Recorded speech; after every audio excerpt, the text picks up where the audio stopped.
In Module 4, we're going to be talking about quadratic relations or quadratic functions.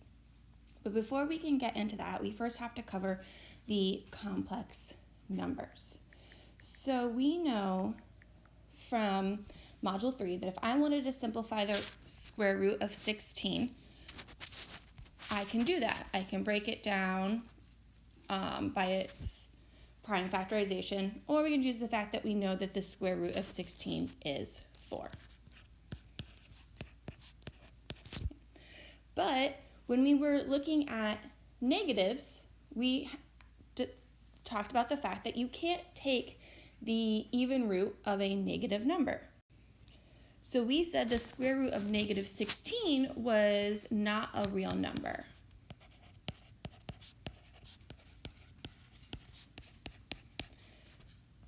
So when that happens, we have to introduce something called the complex number set. So it is the set of all numbers represented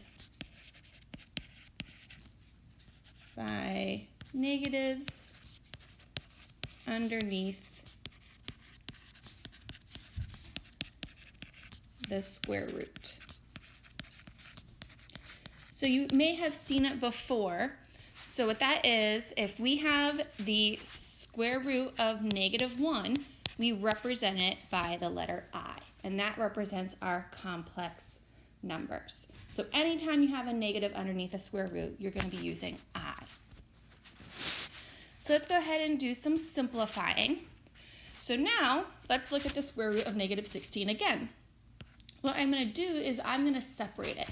I'm going to separate the negative part, square root of negative 1, and the real number part, the square root of 16. And then that way I can break down 16 like we have in the past. So I can break it down as 4 and 4, which is 2 and 2, which is 2 and 2. So I have my two sets of 2, which is going to give me 4. And then the square root of negative 1, I'm going to represent by I. So the square root of negative 16 is 4i. For the square root of negative 121, I break it down as the square root of negative 1 times the square root of 121, which breaks down as 11 times 11. So I get 11i. But what if we don't have a perfect square underneath the square root? So the square root of negative 28. I'm going to break that down as the square root of negative 1 times the square root of 28. 28 I can break down as 7 times 4. 4 breaks down as 2 times 2. So we have 2i square root 7. We always put the I in front of the square root. That way we don't get confused as to whether or not the I is underneath the square root after we do our radical. So it's kind of like when you bring out a number from underneath the square root, you put it in front. It's the same thing when we take out the complex number. And then our last example, the square root of negative 64 x cubed y squared. So we break that down as the square root of negative 1 times the square root of 64 x cubed y squared. So 64 is 8 times 8, and I'm going to go ahead and stop there because the square root of 64 is 8. So I'm going to have 8 and then I. Now I have to simplify my variables. So x cubed is x times x times x, so there's one group of 2. Y squared also has one group of 2. Then underneath the square root, I do have an x left over. So when it comes to where we put the I when we also have variables, we put it with the number. 8ixy square root x. Next, we're going to talk about powers of I. So just how you can take a variable to an exponent, you can take I to an exponent, but it doesn't work quite the same way as variables. So I is the square root of negative 1, which means if I square it, so if I have the square root of negative 1 squared, we've talked about how the fact that a square and a square root cancel, I'm just going to be left with negative 1.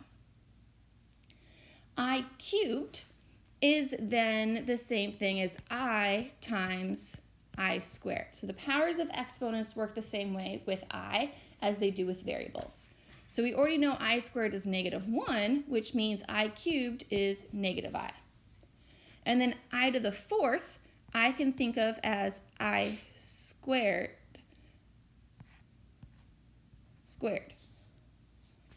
So that means I squared is -1, which I'm going to square, and I'm going to get +1.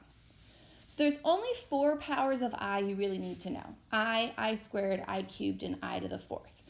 Because every other power of I just repeats. It's something that we call cyclical. It goes in a cycle based on 4s. So that means I to the fifth is the same thing as I to the sixth is the same thing as I squared, which means it's -1. I to the seventh is the same thing as I cubed, so it is -I. And I to the eighth is the same thing as I to the fourth, which makes it 1. And then it keeps going after that. 9, 10, just goes on forever. The 2 most important powers of I we're going to be working with are I and I squared. We're going to be dealing with those 2 most frequently, not so much I cubed or I to the fourth when we're like doing operations, but you may have to simplify those as well. Let's talk about doing operations with complex numbers. So we can add, subtract, multiply, and divide complex numbers just like we did with radicals. And the process is actually very, very similar to when we were multiplying radicals. So if I have 3i times 4i, I'm going to multiply 3 times 4, which is going to give me 12. And then I'm going to do I times I, which is I squared. Now, I cannot have a final answer with I with an exponent bigger than 1 on my I. So if you have I squared or anything bigger, you have to simplify that I. And we know that I squared is -1.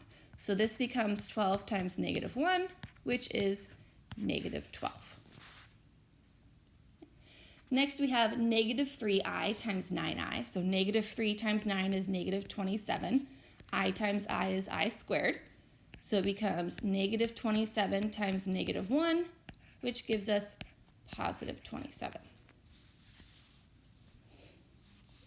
Next, we're going to talk about adding and subtracting. So very, very similar to the polynomial addition. So if I have 2 plus 3i plus 3 minus 8i, I'm going to add my real numbers.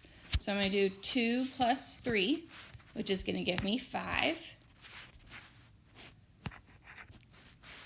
And then I'm going to do 3i plus -8i, which is going to give me -5i.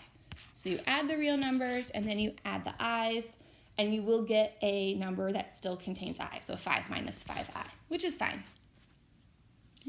Next we have 12 minus 7i minus 3 minus 2i. So just like when we were doing radical addition and polynomial subtraction and all that, I have to distribute that negative into the parentheses first.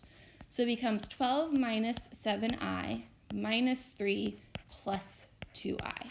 And now I just add like terms like I did on the previous example. So 12 minus 3, which is going to give us 9. And then -7i plus 2i, which is -5i.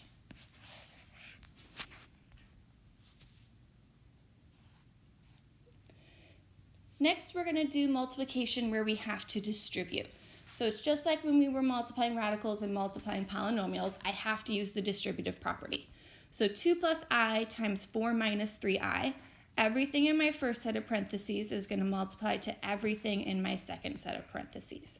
So 2 times 4 is 8. 2 times -3i is -6i. I times 4 is 4i. And then I times -3i is -3i squared. So now I need to combine like terms and simplify my powers of I. So we're going to have 8 minus 2i, since -6i plus 4i. And then I'm going to replace the I squared with -1, so this becomes plus 3. And so then once I do 8 plus 3, I get 11 minus 2i. My second example, I have 5 plus 2i times 5 minus 2i. So same thing, I'm going to distribute everything in the first set of parentheses to everything in the second set of parentheses. So 5 times 5 is 25. 5 times negative 2i is negative 10i. 2i times 5 is positive 10i. And then 2i times negative 2i is negative 4i squared. Now in this example, my negative 10i and my positive 10i are actually going to cancel. So I'm left with 25, and then negative 4i squared becomes plus 4. So I just get a single number, 29. Lastly, division. And this is going to work very, very similar to when we were dividing radicals. So we don't like to leave imaginary or complex numbers in the denominator of a fraction, just like we didn't want to leave radicals.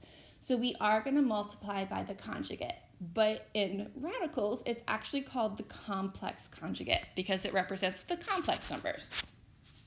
So if I have a single imaginary number in the denominator, so it's a single term, a monomial, so 5 minus 3i all over I just multiply the top and the bottom by negative I.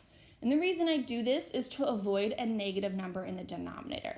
So if I were to just multiply by I would get I squared, which is negative 1. And I try to avoid negatives in the denominator of a fraction at all times. So instead, we go ahead and we take that into account by getting rid of the negative. So now I'm going to have to distribute. 5 times negative I is negative 5i. Negative 3i times negative I is going to be positive 3i squared, all over I times negative I, which is negative I squared.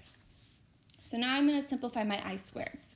So I get negative 5i minus 3 all over, and then I squared is negative 1, which I'm then going to multiply by negative 1, so I get 1 in the denominator. So if I divide everything by 1, I'm just going to reorder this so the real number comes first. It becomes negative 3 minus 5i. We do always like to write a complex number with the I second and the real number first. It's not a requirement, but it is something that you will typically see it written on a quiz or a test when it comes to multiple choice options. So it's just better if you start writing it that way from the beginning. So our last example, 5 plus 8i divided by 1 minus 2i. So I have to multiply the numerator and the denominator by the complex conjugate of the denominator, which works the exact same way when we were doing just regular conjugates. I'm going to multiply the numerator and the denominator by 1 plus 2i. And just like when we did it with radicals, you have to think of this as in a set of parentheses, and you have to distribute just like we did in our previous two examples. So 5 times 1 is 5. 5 times 2i is 10i. 8i times 1 is 8i. And then 8i times 2i is positive 16i squared. In the denominator, 1 times 1 is 1. 1 times 2i is 2i. Negative 2i times 1 is negative 2i. And then negative 2i times 2i is negative 4i squared. So now in the numerator and denominator, I need to combine like terms and simplify my powers of I. So my numerator, I get 5 plus 18i, and then my positive 16i squared becomes negative 16. In my denominator, my positive and negative 2i's are going to cancel. So I end up with 1, and then the negative 4i squared becomes a positive 4. So if I combine like terms in numerator, 5 minus 16 is negative 11 plus my 18i all over 5. And just like with the radical expressions when I divided, I have to check to see if any of my numbers simplify. And negative 11, 18, and 5 don't have any like numbers that I can divide by, so this is my final answer. Let me know if you have any questions about what a complex number is, simplifying complex numbers, or doing any operations with complex numbers.